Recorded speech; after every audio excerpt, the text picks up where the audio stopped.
I want to talk just a couple minutes about praying for your children. I don't know about you, when we had our first child, it was 31 years ago.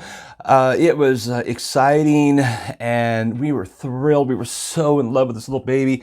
And we were also a little bit scared, a little bit intimidated, thinking, how do we raise our child in this world to grow up with a solid understanding of God, with a love for Jesus. I mean, I want to live forever with my family in heaven. I don't want them to miss heaven. So how do you pray for your kids to maneuver the years of growing up and all the things that you can't control? And so I came up with 5 things that it just kind of evolved over time. And these aren't like the perfect 5. These, if you don't do these 5, you're not going to make it or anything. It's not that. But I'm going to tell you what I did.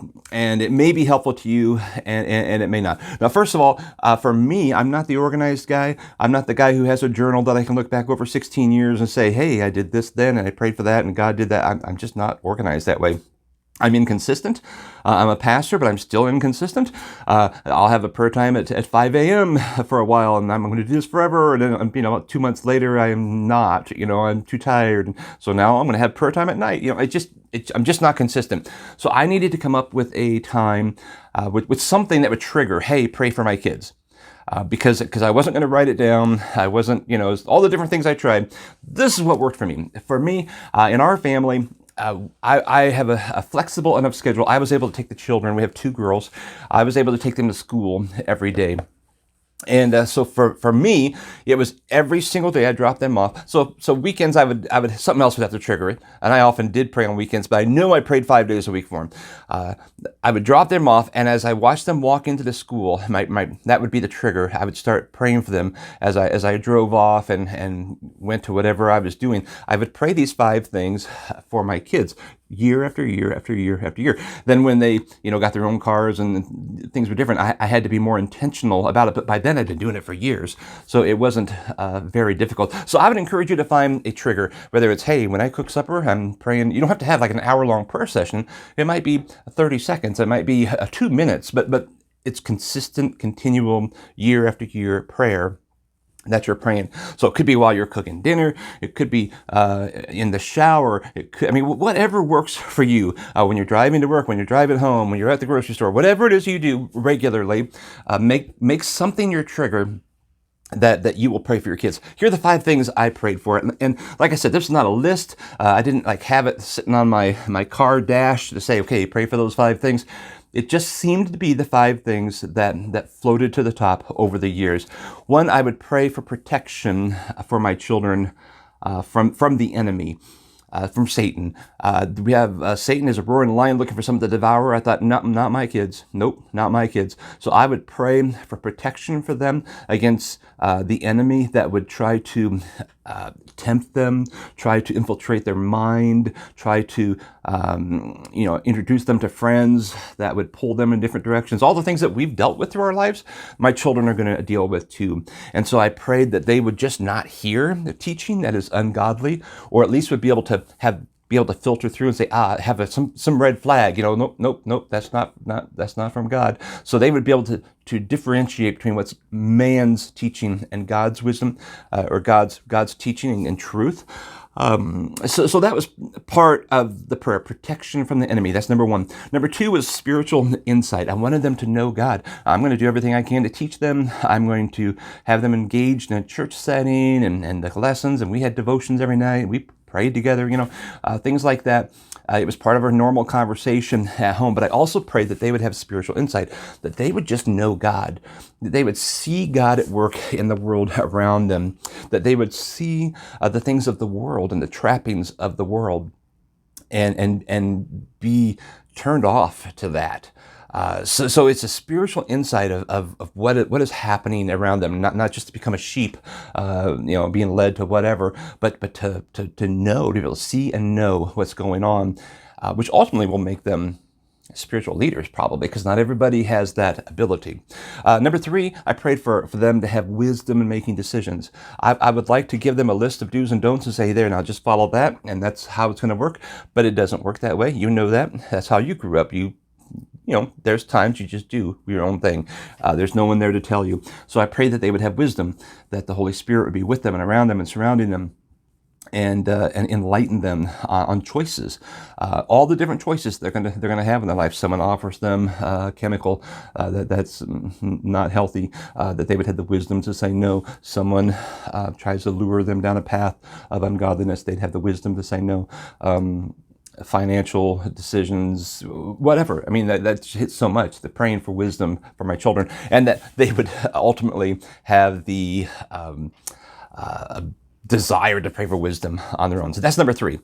Number 4, this sounds a little selfish, and in the beginning I felt a little uncomfortable, and then I thought, no, this is okay for a dad to pray this for their child. I prayed for them to excel beyond their peers. I mean, why not? Why not? I'm not looking for wild success. I'm not praying that they become lottery winners and whatever. I just prayed that they would be smarter than the people around them, that they would have a drive to study and to learn and to know, that they would be socially advanced, and not in a way that they're like trying to be the most popular or anything like that, but just that they would get along well with people, but also have a spiritual insight. That's a unique combination, and it was interesting as God just kept answering that prayer. Music competitions, they would win all the time. Sporting events. I mean, they weren't like all world anything, but they were just always seemed to be a little better than their peers in a lot of areas that you could measure. And again, that sounds selfish and maybe conceited, because I also pray they wouldn't be conceited in that, but they would represent God in that. I'm looking for them to lead in this next generation, right?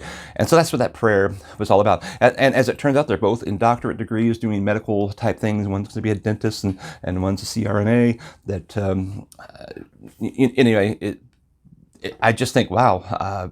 I didn't do any of that stuff, so God definitely answered that prayer. I didn't pressure it, I didn't push it, but I quietly prayed, and I don't think I even told them I was praying this stuff until years later.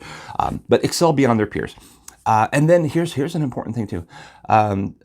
Since their birth, when they were little infants, I started praying for their future boyfriends, because they're both girls, and their husband, whoever that would be. That they would be raised in godly homes, that they would be people who put God first, that their passion would be stronger toward God than the things of this world, that God would bless them and raise them in a healthy home, teach them how to be good fathers and good husbands.